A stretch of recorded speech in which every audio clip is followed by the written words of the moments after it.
کیا واقعی Babar Azam Asia cup کے اسکواڈ میں واپس آ رہے ہیں؟ کیا سچ میں سلیکشن کمیٹی ایک اتنا بڑا یو ٹرن لینے جا رہی ہے؟ اور اگر ہاں تو اس کی وجہ کیا ہے؟ فینس کی طرف سے آنے والا ریئیکشنز، سابق کرکٹرز کی ٹی وی پر بیٹھ کر گھنٹوں تنقید، یا پھر واقعی ہی عاقب جاوید کی سازش بے نقاب ہوئی ہے؟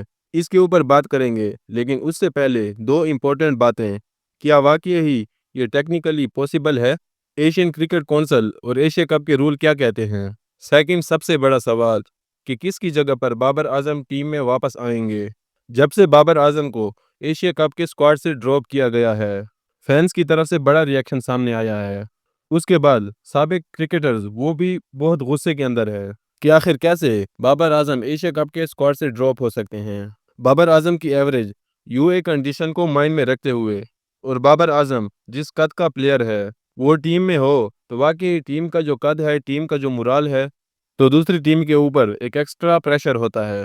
لوگ یہ سمجھتے ہیں کہ بابر اعظم ایشیا کپ سے ٹیم سے ڈراپ نہیں ہوتے تھے۔ عاقب جاوید اور مائک ہیسن یہ سمجھتے تھے کہ بابر اعظم ٹیم میں فٹ نہیں ہوتے۔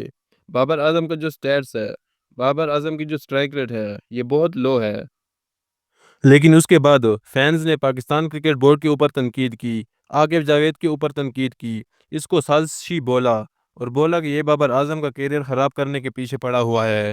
مائک ہیسن کے اوپر بہت زیادہ تنقید ہوئی، ابھی تک لوگ اس کے اوپر بول رہے ہیں۔ اس کے علاوہ سابق کرکٹرز کی بات کریں، راشد لطیف کی بات کریں، تنویر احمد کی بات کریں، ان سب نے ان کے اوپر بہت زیادہ تنقید کی۔ ایون اس کے بعد یہ بھی ہوا کہ جو پشاور زلمی کے اوونر جاوید افریدی ہیں، انہوں نے بھی ایک ٹویٹ کیا، اور بڑا سخت ٹویٹ کیا، برنگ بیک بابر اعظم اور محمد رضوان۔ پاکستان کرکٹ جو ان کے بیسٹ پلیئر ہیں ان کو ڈیزرو کرتی ہے۔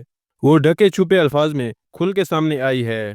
اب سوشل میڈیا کے اوپر ایک نئی بحث چل رہی ہے۔ خبر سامنے آئی ہے کہ بابر اعظم کو ایشیا کپ کے اسکواڈ میں واپس شامل کر لیا گیا۔ اب یہ خبر سامنے آئی اور لگ بھی رہا ہے، یہ تو لگ رہا تھا کہ ایشیا کپ کے بعد بابر اعظم واپس آ سکتے ہیں، لیکن جس طرح ابھی ریئیکشن سامنے آیا ہے اور اتنی جلدی سلیکشن کمیٹی کو یو ٹرن لینا پڑ گیا، اس کے اوپر چیئرمین نے بھی ان سے بات کی ہے کہ آخر وجہ کیا ہے کہ بابر اعظم کو غلط ڈراپ کیا گیا، اس لیے ریئیکشن آ رہا ہے، یا بابر اعظم کا جو کریز ہے اس وجہ سے ریئیکشن سامنے آ رہا ہے۔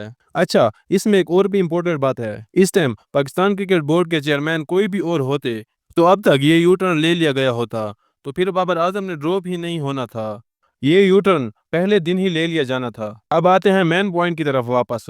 کیا یہ ٹیکنیکلی پاسبل ہے؟ اس کے بعد بات کریں گے کس کی جگہ پر واپس آ سکتے ہیں۔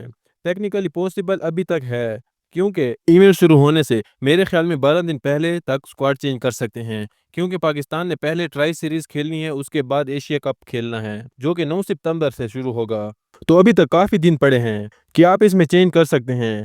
ایک چیز تو کلیئر ہو گئی کہ ابھی تک آپ اسکواڈ کے اندر چینج کر سکتے ہیں۔ پاکستان نے 17 رکنی اسکواڈ اناؤنس کیا ہے، انڈیا نے 15 رکنی اسکواڈ اناؤنس کیا ہے، باقی سٹینڈ بائی رکھے ہیں، لیکن پاکستان نے اکٹھا اناؤنس کر دیا ٹرائی سیریز کا بھی اور ایشیا کپ کا بھی۔ اب سب سے بڑا سوال، جہاں آپ کی ٹیم میں صاحبزادہ فرحان جو کہ کھڑکی توڑ پرفارم کیا، دوسری طرف اگر سائم ایوب کی بات کریں، وہ آپ کے ریگولر ٹی 20 کے اندر اوپنر ہیں، اس کے بعد آپ کے پاس فخر زمان ہیں، تو ان کے ہوتے ہوئے آپ کس کی جگہ پر بابر اعظم کو لے کر آئیں گے؟ تو اس میں سب سے بڑی دو لنک ہیں جن کی جگہ پر بابر اعظم آ سکتے ہیں۔ کیا ان کو ڈراپ کرنا، ان کو نکالنا پاسبل ہے؟ اگر آپ کسی انجری کا بھی بہانہ کر کے ان کو باہر کرتے ہیں تو کیسے؟ جیسے اب ٹاپ آرڈر کی بات کریں تو آپ کے پاس یہ 3 آپشن ہیں: سائم ایوب، صاحبزادہ فرحان اور فخر زمان۔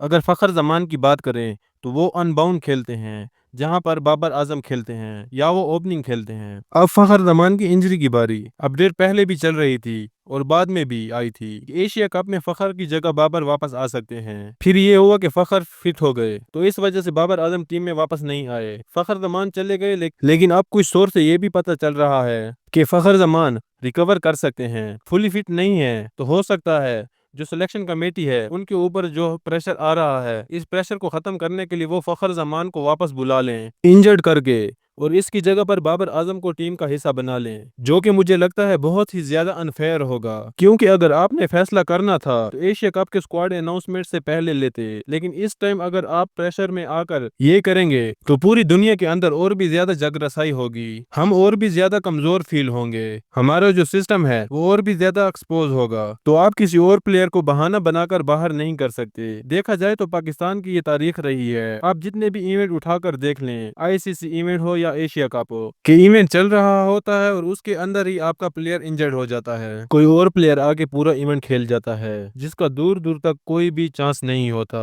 تو یہ پاکستان کی ہسٹری رہی ہے۔ تو اب ہم بات کرتے ہیں دوسرے آپشنز کی جو میں نے بتایا تھا، حسین طلعت، کیونکہ حسین طلعت کو بہت زیادہ تنقید کا سامنا کرنا پڑا، فہیم اشرف کے اوپر بھی بہت زیادہ تنقید ہوئی کہ ان دونوں کا کام کیا ہے ٹیم کے اندر، دونوں آل راؤنڈر ہیں، فہیم اشرف زیادہ بولنگ آل راؤنڈر ہیں اور اس کی جگہ بابر اعظم کو لیتے ہیں، تو یہ بہت زیادہ انفیئر ہوگا، لیکن اگر حسین طلعت کی بات کریں تو اس کی جگہ بابر اعظم کو لیا جا سکتا ہے۔ بہت سے لوگ پہلے بھی کہہ رہے تھے کہ حسین طلعت کی بجائے بابر اعظم کو اسکواڈ میں ہونا چاہیے تھا، حسین طلعت کا سٹرائک ریٹ بھی بابر اعظم کی طرح ہے، ان میں زیادہ ڈیفرنٹ نہیں ہے، بس ایک ہی ڈیفرنٹ ہے کہ حسین طلعت 4 یا 5 نمبر پر کھیل لیتے ہیں اور بابر اعظم ٹاپ آرڈر کے بلے باز ہیں۔ تو دوستو آپ لوگوں کی کیا رائے ہے کہ بابر اعظم کو کس کی جگہ پر آنا چاہیے اور کس پلیئر کو اسکواڈ سے آؤٹ کرنا چاہیے؟ کامنٹ میں ضرور بتائیں۔ ویڈیو اچھی لگی ہو تو ویڈیو کو لائک کریں، اگر ہمارے چینل پر نئے ہو تو چینل کو سبسکرائب کریں تاکہ کرکٹ کی ہر نیو اپڈیٹ آپ تک پہنچ سکے۔